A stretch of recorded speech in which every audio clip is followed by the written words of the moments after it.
Hey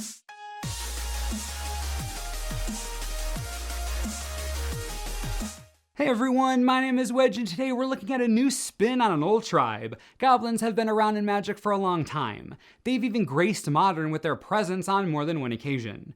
As a matter of fact, a few years ago we did a deck tech for a Goblins list in Modern, but this one's so much better and so much more powerful, plus reasonably priced for its power. I'll be showing you the prices throughout, and if you want to see the deck list in full, you can click the first link in the description. New take on Goblins, this is the world we live in. I do hope you enjoyed the video, and if you do, remember to hit that like button. Seriously, it helps out a lot. Just hit it.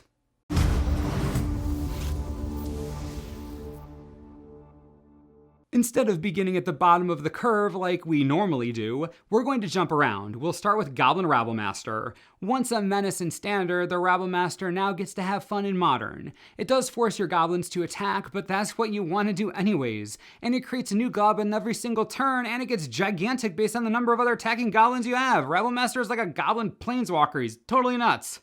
Since we're making so many goblins, it's a given that we have to run Legion Loyalist. This card is bonkers at 1 mana. Either it drops early and gets in for some quick damage, or you drop it late and Battalion is a straight up win condition. It isn't often that 1-drops have value throughout the game, but even in the late game in Goblins, so like turn 4, you can still drop this and immediately get the trigger, surprising your opponent for combat and turning a game in your favor. Monumentally good with Goblin token producers, all around great card, and worthy of the price tag. Most expensive creature in this deck actually, so could be worse.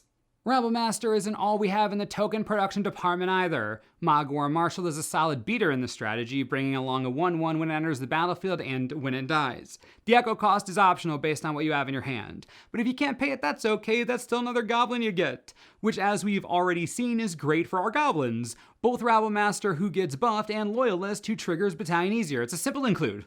Goblin Pile Driver is an auto-include as a 4-of, no questions asked. With an even more broken combat trigger than the Rabble Master, Goblin Pile Driver crashes in for tons of damage early and often. +2/+0 for each other attacking Goblin. Think about how many Goblin tokens we're already making. The Pile Driver is a 5/2 or a 9/2, even bigger sometimes. And blue removal doesn't touch it. Blue creatures can't touch it. Just a nightmare card to deal with. Perfect in a deck where we're trying to go big, fast, and in case you forgot, Battalion from the Loyalist gives trample, so enjoy that.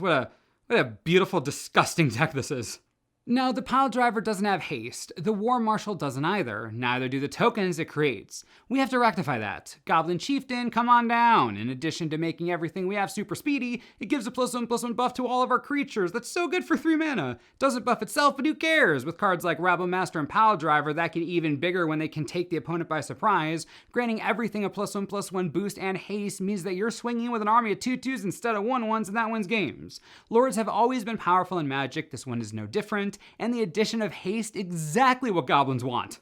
I thought this would be enough high-powered goblins. I figured wizards would be like, this is okay, Pile Driver made it in this deck's fair. Yeah, they didn't do that. Say hello to Goblin War Chief, one of the dumbest goblins to ever exist. It also grants everything haste, but then it makes all your goblins cheaper as if they needed that. The War Chief accelerates the game state by turns at a time, turning Rabble Masters into 2-mana creatures, Pile Drivers into 1-drops, Chieftains into 2-drops. The War Chief's value cannot be understated. The combination of blanket haste and cost reduction is quintessential goblin, and the War Chief pulls that off perfectly, at the perfect cost with the right amount of power, and it's one of the reasons this deck is making a serious push in Modern again. It's a crazy dumb card.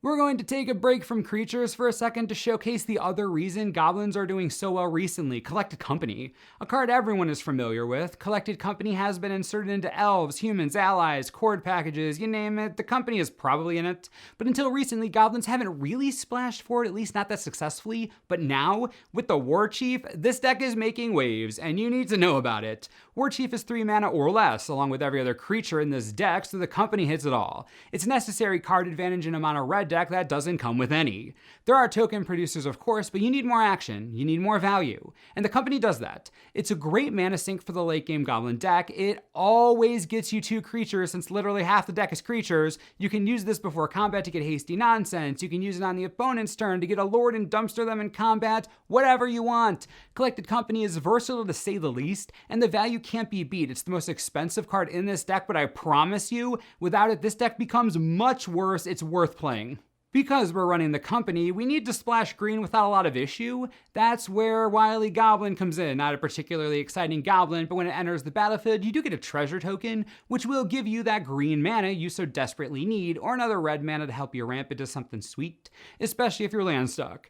Triggers Battalion just fine, it'll get buffs from your lords, it'll buff your Rabble Master and Pile Driver. It isn't really a burden at all, and double red is basically a freebie for you, so enjoy. The last creature in the deck is Kirk Prospector, another card now in Modern thanks to Dominaria, and another card totally busted in this deck.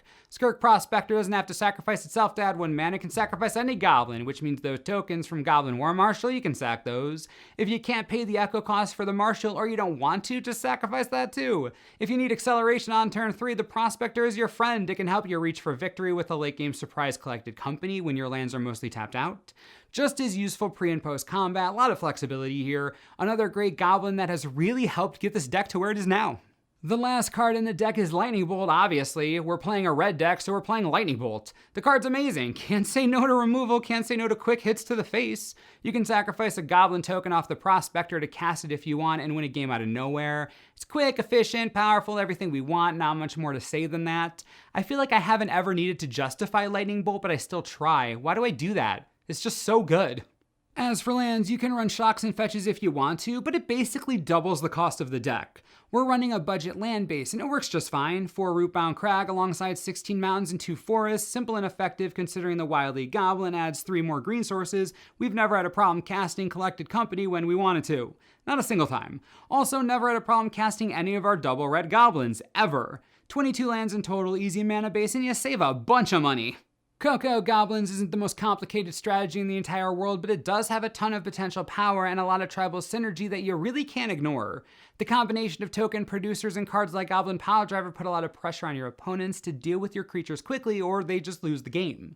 This deck almost always puts your opponent on the back foot, especially once turn 3 or 4 hits and you're coming in with Battalion, Buff Goblins, Trample First Strike, Haste, the whole 9 yards. Use Collected Company when you want to end the game with a bunch of haste creatures or on your opponent's turn to surprise them in combat or at the end of the turn to set up for a huge attack. Bolt creatures when you need to get through, bolt faces when you need to reach to win, and don't be afraid to sacrifice goblins, especially tokens, to use the Prospector to play more goodies. Super aggressive, lots of fun to play, it feels great, I love it. Time to talk sideboard, which is particularly nasty considering this is your normal goblin aggro deck, mostly. Goblin Chain Whirler is simply one of the best cards in Magic right now, and it's outrageously good in Modern. You know how good? These are some of the creatures the Chain Whirler kills. Snapcaster Mage, Noble Hierarch, Birds of Paradise, Thalia Bloodghast, Young Pyromancer, Dark Confidant, Vendilion Click, Grim Lavamancer, Vault Scourge. I think you get the friggin' point. Goblin Chain Whirler is stupid. It gets haste in this deck almost always. First strike already. This card, gross. Tin Street Hooligan is broken against Affinity. Fecundity against removal heavy decks or combat heavy strategies. You get cards forever, especially since you can sack your own tokens to draw. Goblin King against Mountains, easy stuff. Nature's Claim for Bogles and even more affinity. Shatterstorm also for affinity. Get the picture, it's relatively normal.